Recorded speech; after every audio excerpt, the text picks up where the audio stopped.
founder of the U.S. Lighthouse Society, Wayne Wheeler. Wayne?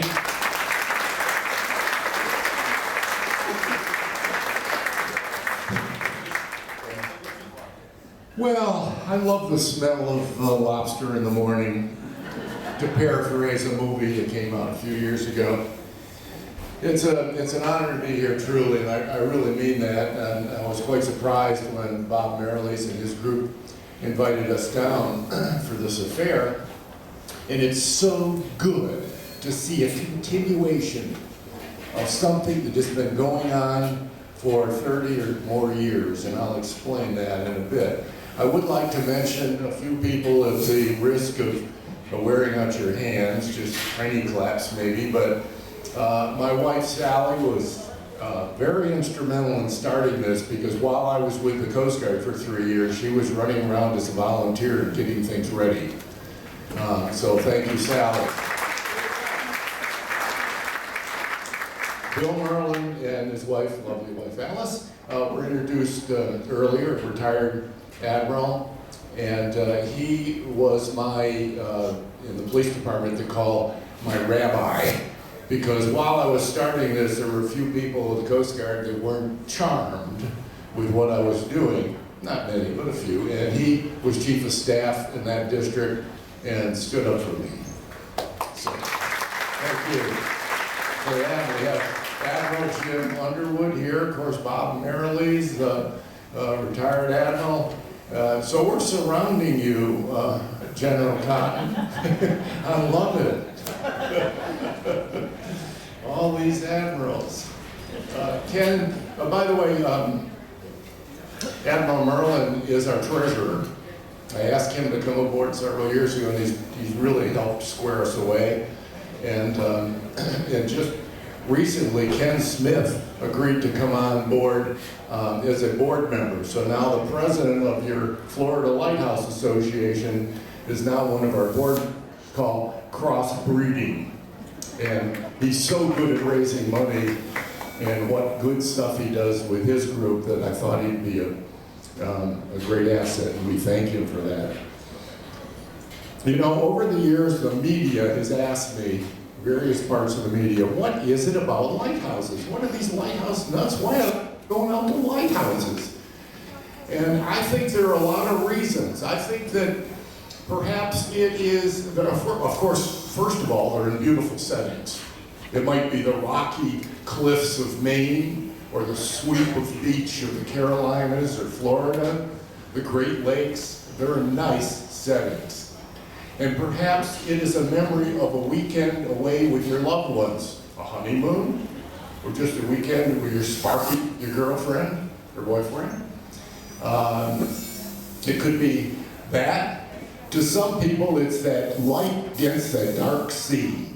You know, that dangerous sea out there is being protected by that light. It's the last thing the sailor sees when he gets underway, offshore to foreign lands. And perhaps the first thing he sees when he comes back. So that's perhaps another reason. It's religious. It's a religious, it points to the sky. It's light against the dark. We have in our society that I know of 3 men of the cloth. One of them in Colorado has lighthouse handles on the door of his church. One on the Sacramento River has a lighthouse stained glass window in his church.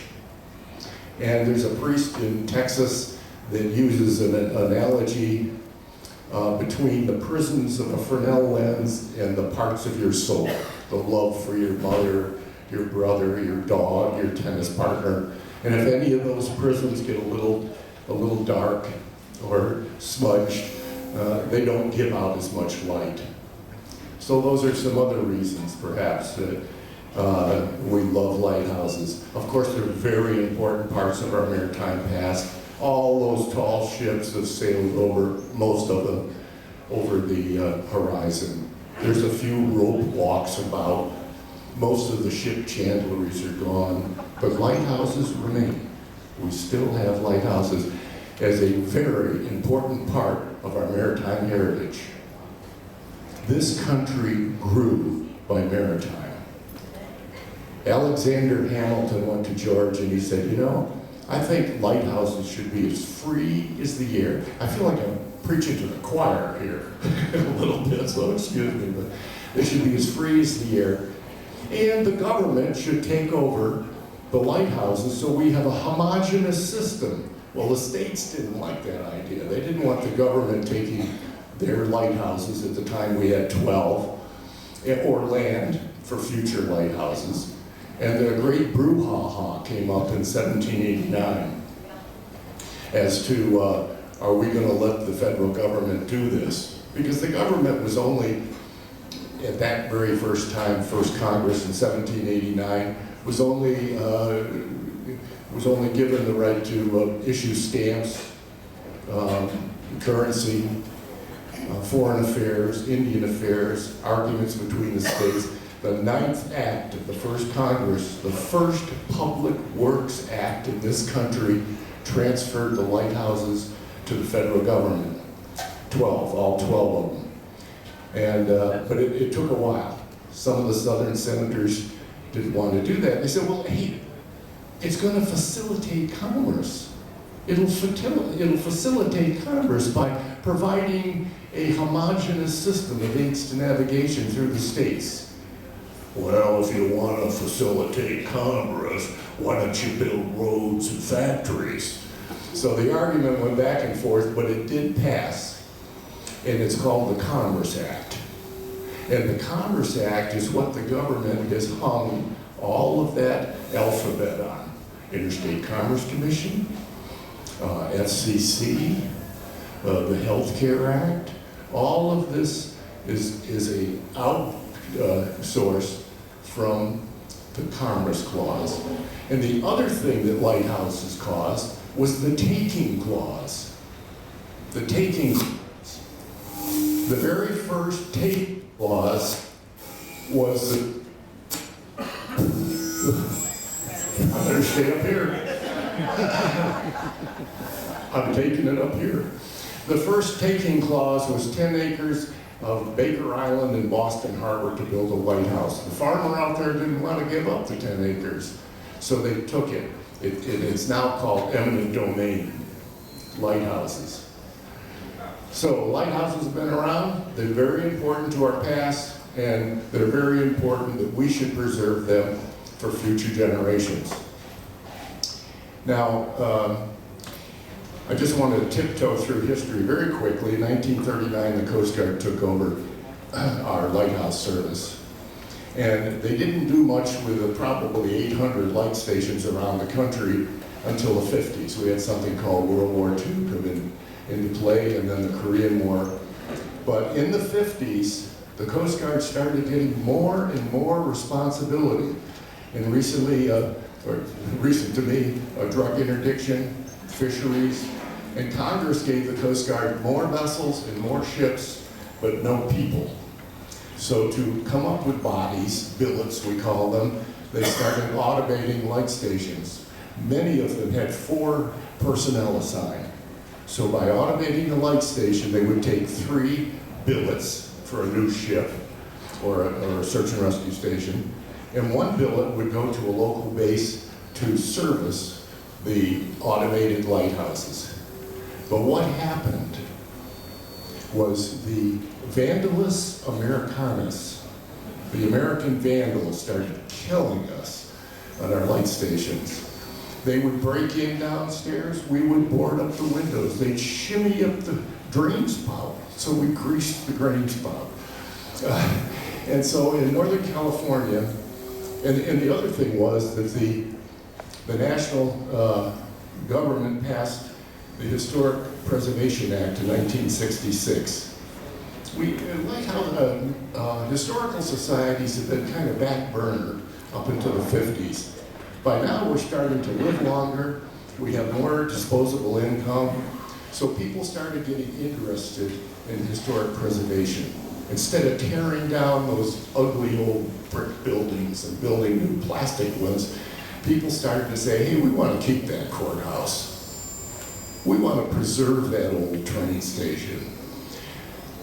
This act said that any federal agency that has an entity that's on the National Register, or even eligible for the National Register, has to maintain it in museum-like condition. Well, the federal agencies, the Coast Guard and others, didn't have the funds to do museum-like conditions. So we started in Northern California, we started looking at creative ways to preserve these light stations, to preserve our aids to navigation, to protect them. And within a couple of years, we had youth hostels, or now called Hostels International, into 2 quarters, a port district into 1, state parks in a couple, federal parks in a few, nonprofits in a couple. And within a few years, every single light station in Northern California was being protected in some creative way. This was 1979, 1986-ish. And it spread. It spread throughout the Coast Guard.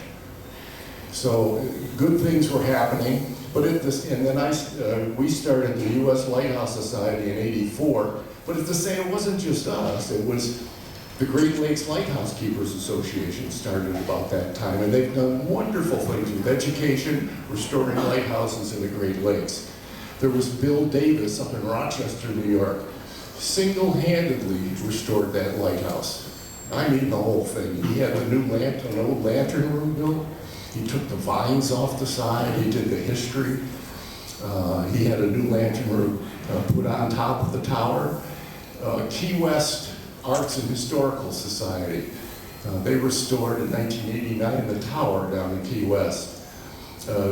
Charlotte Johnson in Newport, Rhode Island. She was the prime mover behind the Rose Island Lighthouse. We had people all over the country, and you people can be part of that continuing preservation as we go forward.